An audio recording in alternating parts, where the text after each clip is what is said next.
যুবক লীগ, কৃষক লীগ, যত লীগ আছে তখন তো লীগের কোনো শেষ ছিল না। এদের প্রত্যেকেরই অন্যায় অপরাধের কোনো সীমা পরিসীমা নাই। এই সব কিছুরই বিচার হওয়া উচিত। কিন্তু একটি দল, একটি রাজনীতি, একটি আদর্শ আপনি নিষিদ্ধ করে সুফল পাবেন না। কারণ যারা চোখ বন্ধ করে অন্ধভাবে আওয়ামী লীগ সমর্থন করে, আওয়ামী লীগের শত অপরাধের পরও তারা আওয়ামী লীগের সাথেই থাকবে। এরকম উনি একসময় ছিলেন, ওই রাজনীতি সম্পর্কে জানেন, তারা এতটাই নিবেদিত প্রাণ। এখন আওয়ামী লীগ এত অন্যায় এত কিছু করেছে, তার বিচার হচ্ছে এবং বিচার হবে, আমরা প্রত্যেকের বিচার চাই। তারপরে জনগণ তাদেরকে গ্রহণ করে কি করে না, তাদের জনসমর্থন আছে কি আছে না, ধরে নিলাম সাধারণ মানুষের কোনো সমর্থন নাই, তারা নিজেরা তো নিজেদেরকে সমর্থন করবে, তার একটা বড় জনগোষ্ঠী। এদেরকে আপনি যদি নিষিদ্ধ করেন, তার প্রভাব প্রতিক্রিয়া প্রতিফল কি হতে পারে রাজনীতিতে, দেশে, সমাজে, সেটাও ভাববার বিষয়। আর আওয়ামী লীগ আমলে তো বিচার ব্যবস্থা সরকার দ্বারা নিয়ন্ত্রিত হতো সর্বোচ্চ আদালত পর্যন্ত। এখন ধরেন একটি রাজনৈতিক দল যারা অপরাধ করেছে তাদের আপনি বিচার করছেন, প্রত্যেকের বিচার করছেন একদম সূক্ষ্মভাবে আইন অনুযায়ী ন্যায় বিচার করছেন, কিন্তু দল বা দলটির রাজনীতি বা এই দলে যারা এই অন্যায়গুলো করে নাই, বহু মানুষ করেছে, কিন্তু যারা সমর্থক কর্মী তারা তো এই অপরাধগুলো করে নাই, তাদেরকে আপনি অধিকার বঞ্চিত করলে পরে সেটি যদি আদালতে ওঠে, আদালতে চ্যালেঞ্জড হয় এবং ন্যায় বিচার হয়, কি হবে আমি জানি না। সেই জিনিসগুলো ভাববার বিষয় আছে। কারণ জামাতে ইসলামীর মতো দল, মুসলিম লীগের মতো দল, আরো অনেক দল যারা বাংলাদেশের জন্মের বিরোধিতা করেছিল, তাদেরকে বিভিন্ন সময় নিষিদ্ধ করা হয়েছে, আবার সিদ্ধ করা হয়েছে। সেই শক্তি কি শেষ হয়ে গেছে? আমি জামাতের কথাই বলি, সবচেয়ে বড় সংগঠন স্বাধীনতা বিরোধিতাকারী, তাদেরকে বিভিন্ন সময় নিষিদ্ধ করা হয়েছে, সিদ্ধ করা হয়েছে। তারা রাজনীতি করেছেন, আবার করেনও নাই।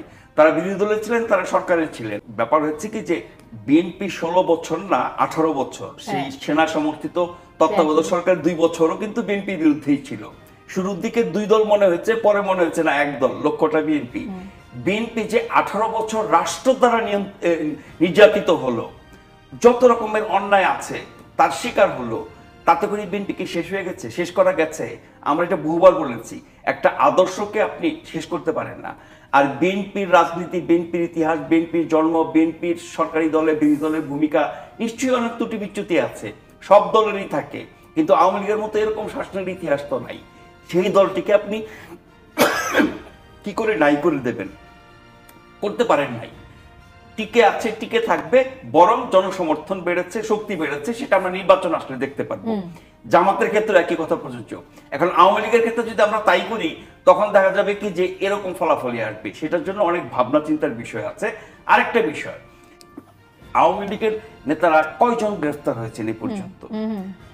অথচ আমরা জানি মন্ত্রী, এমপি থেকে শুরু করে বিভিন্ন অঙ্গ সংগঠনের নেতৃবৃন্দ এবং সারা দেশে বিভিন্ন পর্যায়ে যারা আওয়ামী লীগ করতো বা আওয়ামী লীগ সমর্থিত বিভিন্ন সংগঠনের নেতৃত্বে ছিল বা নেতৃত্বে না থেকে অনেকে অনেক অন্যায় করেছে, সেই মানুষগুলো সংখ্যা অনেক, তাদের সবাইকে বিচারের আওতায় আনতে সময় লাগবে। আপনি তো শুরু করতে হবে উপর থেকে। তাহলে যারা মন্ত্রী ছিলেন, যারা এমপি ছিলেন, যারা বিভিন্ন গুরুত্বপূর্ণ দায়িত্বে ছিলেন দলের মধ্যে, এবং যাদের ভূমিকা প্রকাশ্যে দেখেছি, যাদের বিরুদ্ধে অভিযোগের কোনো শেষ নাই, তাদের কয়জন ধরা পড়েছে? আমরা তো শুনেছিলাম যে ক্যান্টনমেন্টে 600 প্লাস রাখা হয়েছে তাদের জীবনের নিরাপত্তার জন্য, যাতে পিটিয়ে না মারে। তাদের মধ্যে কয়জনকে আমরা পেয়েছি? আমরা কিন্তু সেই জবাব পাচ্ছি না। অনেককে আমরা ধরা পড়তে দেখছি না। একই সাথে কেউ কেউ পালিয়ে গেছেন সরকার পতনের পরও।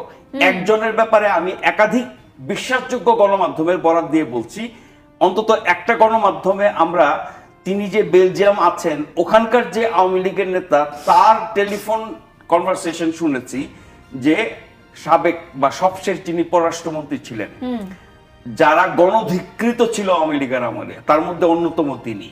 এবং এই যে ভারতের পাচাটামি, গোলামি, দাসত্ব করার ক্ষেত্রে যার ভূমিকা অন্তত কথাবার্তায় সবচেয়ে বেশি ছিল ওবায়দুল কাদেরের পরে বা প্রধানমন্ত্রীর পরে, সেই ব্যক্তিটি নাকি পালিয়ে বেলজিয়াম চলে গেছেন। পরে কিভাবে সম্ভব? সরকারের জবাব দেওয়া উচিত। তার আমি বিভিন্ন দেশের বাইরের বিভিন্ন টেলিভিশনে আমি সাক্ষাৎকার দেখেছি। উনি যে পালিয়ে গেছেন এটা প্রমাণিত।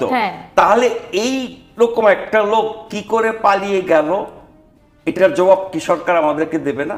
অবশ্যই, নিশ্চয়ই এই জবাবগুলো অবশ্যই না, অবশ্যই। নিশ্চয়ই দিতে হবে।